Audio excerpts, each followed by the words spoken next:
سلام بچه‌ها، به کانال یوتیوب من خوش اومدین. امیدوارم همیشه عالی باشید. بهترینا رو واسهتون آرزو میکنم.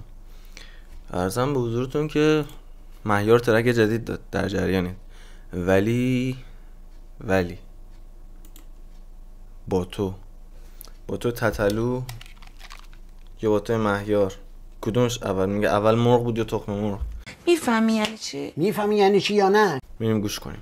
خب اول اصلا من با تو تتلو رو یه دور کامل با هم بشنویم. کامل هم که نه.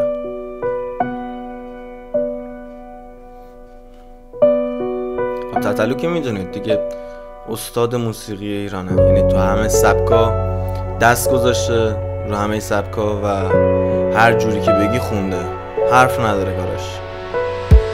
تو به هم دادی آرامشو، حالا که دل من باهات شکر. با تو انگارم چی آماده شد، نمیخواد که بگیری آمارشو. واقعا عالیه. بدن تو چفت تنم غیر بغلت، که شبا خوابم نمیره.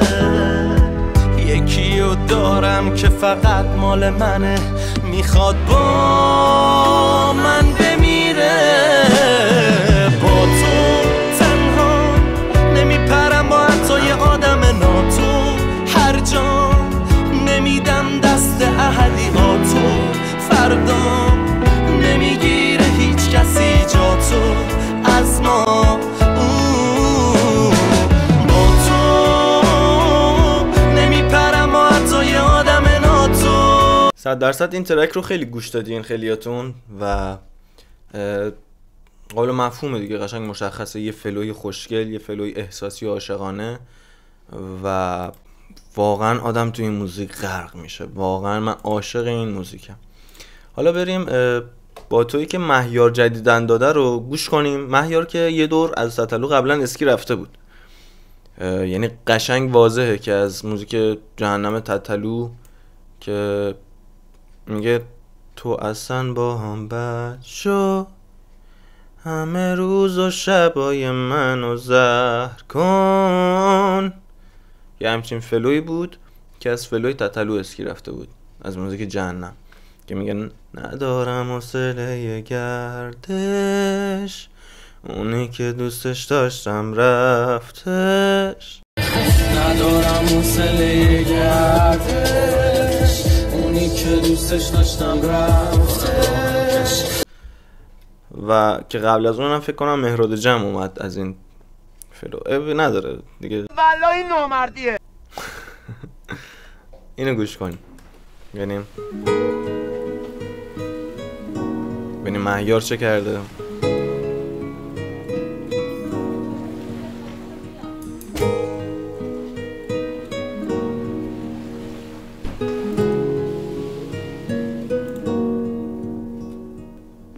تو برام گرفتی پس از دنیا آرامشو، با تو انگارم چی خود به خود آماده شو. با تو انگارم چی آماده شد، نمیخواد که بگیری آمارشو. انگارم چی خود به خود آماده شد. چرا آقای مهیار؟ چرا؟ نمیدونم. توی رپ آمریکا ما یه مبحثی داریم به اسم کلوت چیسینگ. وقتی یه رپر نمیتونه کاراش رو خوب ریلیز کنه، خوب منتشر کنه و از اون بازدید بگیره و از اون کارش ویو بگیره، میاد از اسم بردن یه رپر بزرگ توی موزیکش استفاده میکنه. مثلا قبلا شایعه هم این کارو کرده بود، دوباره لش کاناپه و قفلی رو طرای فرش. خب این موزیک تتلوه، اومده توی موزیکش به کار برده واسه اینکه ویو بگیره و کارش هم خوب جواب داده گرفته. مهیارم از همون روش داره استفاده میکنه، یعنی قشنگ از تکست تتلو داره استفاده میکنه توی موزیکاش و عرضم به حضورتون که حتی فلوی که داره استفاده میکنه فلوی تتلوه. بریم ادامهش رو گوش بدیم تا با هم بررسیش کنیم. تو انگارم چی خود به خود آماده شد. سهم من تویی و بعد سهم تو منم تموم. تو گناهم باشی میدم با جونم تاوانشو. با تو قشنگ فلوی تتلوه میچسبه همه چی یه جور دیگه جا تو. همینجا تو آغوش من هوا تو. دارم مال من همه خوبی بدی. با کمبود محبت داری مگه؟ پیک می مگه؟ چرا؟ خب خودت فلوی خودتو بساز، خودت از تکس خودت استفاده کن. اولا که مهیار اومده بود خب همه میگفتن آجی اصلا سبک خوندنش آرنبیه، اوکی. شبیه تتلو داره تحریر میزنه، اوکی. یکی دوتا موزیک اسکی رفته، گفتن اوکی دیگه. الان قشنگ برداشته تکست رو کپی کرده. حالا ما این کار انجام بدیم کامنت منفی رو میتر کنن. با تو همه چی میچسبه یه جور دیگه جا تو. همینجا تو آغوش من هوا تو. دارم مال من همه خوبی بدی یا تو.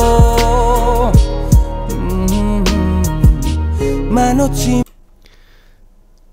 مار میکنی شدی قرص خواب من. بیفت تو هر ثانیم اتفاق ناب منو بیدار میکنی از یه کابوس سیاه. حوصله هیچکی نی جز تو یکی بیا. با تو میچسبه همه چی یه جور دیگه جا تو. همینجا تو آغوش من هوا تو. دارم مال من همه خوبی بدی یا تو. هر چقدر گذشته ها بد بوده ولی باز نیست مثل ما توی این محدوده.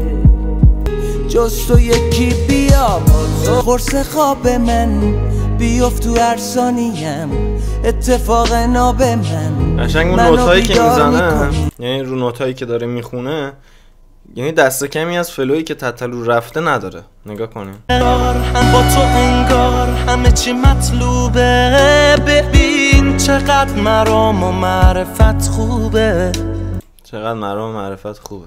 من اون روز مردم که نور تو به برگاش تابیده. تو چشات پناه من بی پناه جا میده. چشام نمیبینه دیگه چیزی. بچه بزنین یه نکته رو بگم. من یادمه که اوایل وقتی گیتار زدن رو شروع کرده بودم و خوانندگی رو استارت زده بودم، بهم میگفتن تو صدا شبیه تتلوه، تو جوری که موزیک میخونی شبیه تتلو میخونی. میگفتم آقا نه نمیخوام، اصلا نمیخوام، دوست ندارم شبیه تتلو باشم. تو باید رشد کنی. دوستایی که تو گروه من هستن و یعنی رفیقایی که خیلی بهم نزدیکن و از همون اول من حمایت میکردن، اونا همیشه اینو بهم میگفتن و یادشونه که 100% من این جمله رو بهشون میگفتم آقا من اصلا دوست ندارم شبیه تتلو باشم، میخوام سبک خودم رو داشته باشم، موزیک خودم رو داشته باشم. اصلا دوست ندارم وقتی یکی موزیک منو گوش میده میگه ای چقدر شبیه تتلو داره میخونه. دوست داشتم همیشه خودم باشم. ولی فکر کنم واسه آقای مهیار جواب نبوده این داستان، یعنی دوست داشته خودش باشه، جواب نبوده، نگرفته کاراش، اومده مثلا این از این حرکت استفاده کرده. حالا این که میگم پیک می، این که میگم کلود چیسینگ، همون چیزی که توضیح دادم واسهتون که حالا اسکرین شاتش هم گذاشتم واسهتون، تو گوگل هم سرچ کنید میاد.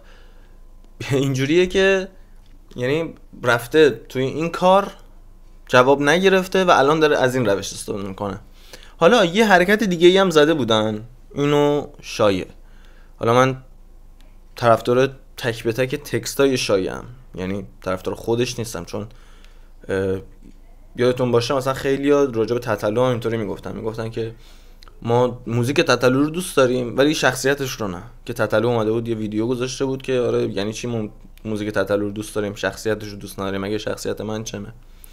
من تقریبا میشه گفت همین حس رو نسبت به شایعه دارم، یعنی تکستاش رو دوست دارم ولی شخصیت تاکسیک و سمی داره. چرا این حرفو میزنم؟ چون واسه اینکه ویو بگیره از هر روشی استفاده میکنه. یعنی اینو مهیار دست به دست هم دادن یعنی رفتن سمت یه حرکتی، یه پلنی، یه برنامه چیدن که با هم کات کردن و خیلی ناراحت شده بودم. من خودم ناراحت شدم چون واقعا ترکیب این دوتا یه ترکیب قشنگی بود و جدا شدن اینا تقریبا آمار رو می آورد پایین، آمار بازدیدشون رو می آورد پایین، صداشون دیگه شنیده نمیشد. حتی من دیگه واسم جالب نبود کارهای مهیار رو جدا گوش کنم، کارهای شایع رو جدا گوش کنم. مثلا برو خونه مهیار شایع وحیدن یه چیز خیلی خوشگلی شده بود، موزیک خماری خیلی قشنگ شده بود. یعنی واقعا این موزیکایی بودن که ترکوندن و من همچنان گوششون میکنم. ولی بعضی جاها دیگه میبینی که ویو نمیگیری، میبینی که دیگه داری تکراری میشی به گوش شنونده، میان از یه روش استفاده میکنن. خب اونا اومدن قهر کردن با هم، مثلا قهر کردن که چی؟ بگن آقا ما به ما توجه کنید، ما جدا شدیم، الان ما تموم شده. کلی اومدن مثلا تو یوتیوب ازشون گفتن، تو اینستاگرام ازشون مصاحبه گرفتن جداگونه، بعد خیلیا اومدن راجبش صحبت کردن، پست و استوری گذاشتن. این داستان کل ایران چرخیده. بعد از یه مدت هم که برگشتن به هم، دوباره این موضوع اصلا ترکید تو ایران، قشنگ مثل یه بمبی ترکید تو ایران. میخوام بگم که اینا فقط دارن ویو میگیرن، اینا دارن شما رو بازیچه قرار میدن، در واقع هیچ چیزی اون پشت پرده واقعیت نداره. بریم ادامهش رو گوش کنیم ببینیم که چی کار میکنه آقای من هوا تو دارم، مال من همه خوبی بدی ها تو، با تو همه چی میچسبه، نمیدم دست هدیاتو، همینجا تو آغوش من هوا تو دارم، مال من همه خوبی بدی ها تو. اینقدر میخورده ملودی زده بگه من مثلا از تتلو اسکی نرفت. بذارین من ببینم تمپوی اینا چنده. تمپوی موزیک مهیاره که بذار 105. خب اوکی، ببینیم تتلو تمپوی اون چنده. بابا تمپوهای اینا دیگه نزدیک به هم باشه دیگه خیلی حرفه. یعنی مثلا قشنگ اسکیو 105 پشمام، حتی رو همون تمپو. یعنی مثلا بیت میکره اومده تایپ بیت زده، اونی که بیت میکره، اونی که پرودوسره میدونه من دارم راجع به چی صحبت میکنم. یعنی این موزیک رو گذاشته اینجا، موزیک تتلو رو. الان من توی فضای دی دبلیو هم، تو فضای آهنگسازی هم، موزیک تتلو رو آورده اینجا و از اول اومده گوش کرده، مشابه همینو اومده چیده اینجا زده توی صفحه. مثلا درامزشو نگاه کنیم، تو به هم دادی آرامشو، حالا اینم ببینیم برام گرفت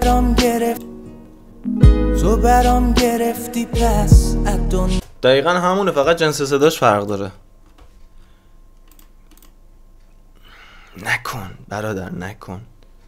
همین که منم الان اومدم دارم راجبشون نظر میدم اشتباه میکنم، چون من دارم در واقع باعث میشم که شما بری موزیک رو گوش کنی، یه بازدید بگیری، بری راجبش حرف بزنی، بعد اونی که مثلا گوش ندادن میره این موزیک رو دانلود میکنه گوش میده و این ویو میگیرن دیگه. اینجوری دقیقاً هدفی که میخوان نزدیک میشن. مثل اونی که توی اینستاگرام میاد یه چیزی چرت و پرت میگه که فقط کامنت بگیره، اینم همینه، فقط میخواد ویو بگیره، فقط میخواد شنونده میگه حاجی این شبیه تتلوه بریم بخونیم. الان تتلو تو زندان نیست، اینجا شما مثلا با اون پر میکنه. نه عزیز من، اصلا اینطور نیست. هر اثر ارزشمندی یه کپی. خواستم در جریان باشید. این اگه توی آمریکا بود، یعنی خود رپ آمریکا، جامعه رپ آمریکا اگه بود، این واقعا کپی رایت میخورد و نمیدونم چرا تو ایران. البته عادیه دیگه، ایرانه دیگه، چه انتظاری داری؟ من خودم یه موزیک خوندم واقعا خوب بود، ولی چون بیتش دانلودی بود کپی رایت خورد و از تو گوگل حذف شد. ولی فقط تو چنل تلگرام هم هست، میتونن بعضیا گوش کنن. گدایی 1، گدایی 2 رو تو گوگل همین دانلود میکنن گوش میکنن. میگم آقا گدایی 2 تو گوگل، گدایی 1 کو چی بگم؟ چرا؟ چون فقط بیتش دانلودی بوده، فقط چون بیتش دانلودی بوده و قبلا یکی روی این بیت خونده و این موزیک هیت شده. الان من اون بیت نمیتونم استفاده کنم. خب اوکی، بگو تو که پرودوسری، تو که آهنگسازی، چرا واسه خودت بیت نزدی؟ گشادیم دیگه، چیکار کنیم؟ این ویدیوی امروز ما بود. نمیدونم چی بگم واقعا از این حرکتی که زده. حتی تمپوها یکی بود، گام موزیک یکی بود. بذار ببینم.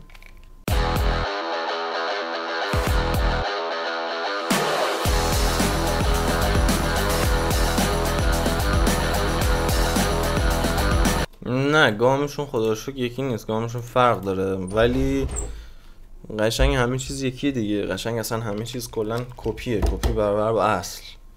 برابر با اصل که نیست، خودتون میدونید. من همون چیزی که اول گفتم، واقعا تتالو سلطان موسیقی ایرانه. یعنی همه سبکا رو خیلی خوشگل خونده. تنها کسیه که یعنی اول روی موزیک نمیخونه، اول تکست مینویسه، فلو میچینه، بعد طبق اون آهنگسازی عزیزشون میان واسه شون بیت میزنن، مخصوصا اگه امیر دیبا باشه. حالا من خیلی از تنظیم‌های قبل و بعد از امیر دیبا رو دیدم که می اومدن اول بیت میزدن، بعد می اومدن مثلا تتلو می اومد روش مینوشت.